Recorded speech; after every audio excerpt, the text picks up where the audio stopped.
ऋषि चैतन्य आश्रम की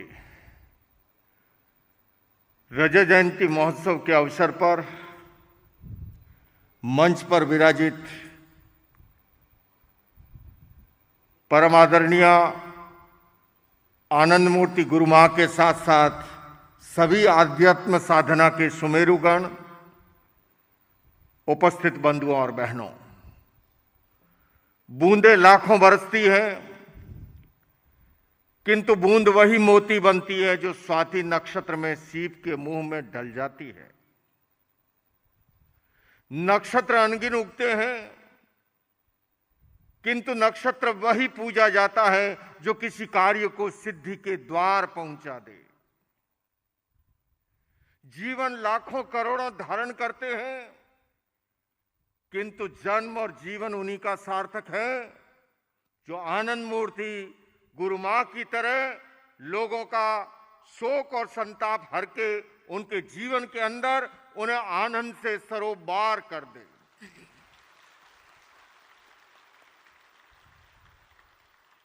ये रजत जयंती महोत्सव ऋषि चैतन्य आश्रम का है।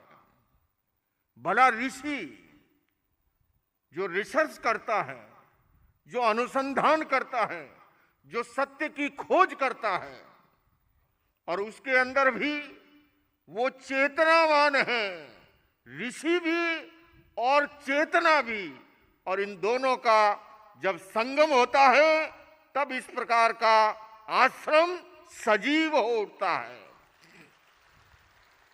मैं इस अवसर पर गुरु मां को जैन धर्म की ओर से, अहिंसा विश्व भारती और विश्व शांति केंद्र की ओर से बहुत बहुत शुभकामनाएं देता हूं, उनका अभिनंदन करता हूं, क्योंकि हमारी भारतीय संस्कृति जिसके केंद्र के अंदर सदैव चेतना रही है, पदार्थ या परिधि में रहा है, जहां मंच पर परम पूज्य स्वामी परमानंद गिरि जी महाराज जहां पर विराज रहे हो, उनके सामने कुछ बोलना सूरज को दिया दिखाना है।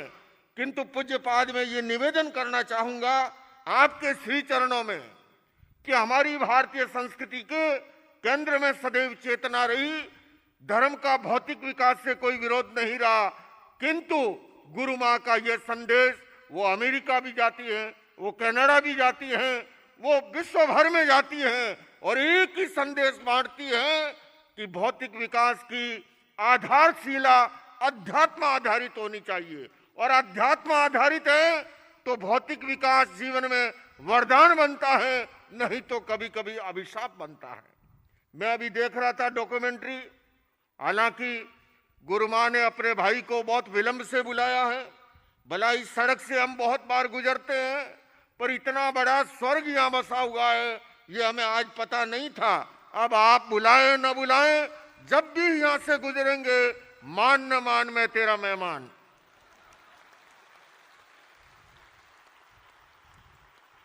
लेकिन मैं सोच रहा था ये देखते हुए कि जहां पर इतने हमारे बच्चों का संस्कार निर्माण का कार्य हो रहा है, युवाओं का व्यक्तित्व विकास हो रहा है, महिलाएं स्वावलंबी बन रही है, इतना कार्य अकेली गुरु मां कैसे कर पाती है? मैं अपनी बात को संपन्नता की ओर ले जाता हूं। हम सबके भीतर तीन प्रकार की चेतना है। स्वार्थ की चेतना भी है, परार्थ की चेतना भी है, परमार्थ की चेतना भी है। हमारे सामने केंद्रीय मंत्री साध्वी निरंजन ज्योति जी यहाँ पर विद्यमान हैं। वे जानती हैं इस बात को, क्योंकि वो राजनीतिक क्षेत्र से आती हैं। मेरे मित्र भिक्खु संघ सेना जी यहाँ पर विराजित हैं। गीता राय मनीषी जी का अभी प्रस्थान हुआ। मैं इतना ही निवेदन करूंगा, थोड़े क्लिष्ट शब्द हैं, सरल भाषा में कहूं, स्वार्थ का मतलब है मेरा सो मेरा, तेरा सो भी मेरा, यह है स्वार्थ। परार्थ का अर्थ है तेरा सो तेरा और मेरा सो मेरा। किंतु परमार्थ की जो बात है, तेरा सो तेरा, मेरा सो भी तेरा। जब व्यक्ति का स्वार्थ विकलित होता है, गुरु मां ने जैसा अभी बताया, मात्र 12 वर्ष की अवस्था से अध्यात्म की दिशा के अंदर प्रस्थान करना शुरू किया, और आज जिस मुकाम पर वो कार्य कर रही है, क्यों कर पा रही है? क्योंकि इनके भीतर का स्वार्थ विगलित हो गया। जब तक हमारे भीतर स्वार्थ प्रबल रहता है, परार्थ और परमार्थ की बात दिखाई और सुनाई नहीं देती है। एक मित्र ने दूसरे मित्र को फोन किया कि लो, वो राकेश भाई को भेज रहा हूं, 10 लाख रुपए दे देना। वो कह रहा हेलो हेलो क्या कह रहे हो, आवाज नहीं आ रही है। अरे बोले रे मैंने जो 10 लाख रुपए दिए थे राकेश को भेज रहा हूं, उसे दे देना। बोले हेलो हेलो आवाज नहीं आ रही है। अब मोबाइल का जमाना नहीं, बीच में ऑपरेटर था, उसने कहा जी आवाज तो साफ सुनाई आ रही है, वो 10 लाख रुपए मांग रहा है। बोले तेरे को सुनाई देता हो तू दे दे, मेरे को तो सुनाई दे नहीं रहा है।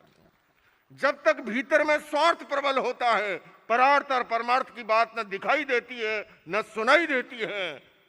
आनंद मूर्ति गुरु माँ जिनका स्वार्थ विगलित हुआ है और जिस स्तर पे वो कार्य कर रही हैं, मैं आशा करता हूं कि वो जब इस ऋषि चैतन्य आश्रम का स्वर्ण जयंती महोत्सव जब बनाएगी तब हमें आमंत्रित करेगी और हम सब मिलकर के आपका अभिनंदन करेंगे। इन्हीं शब्दों के साथ ओम अरहम।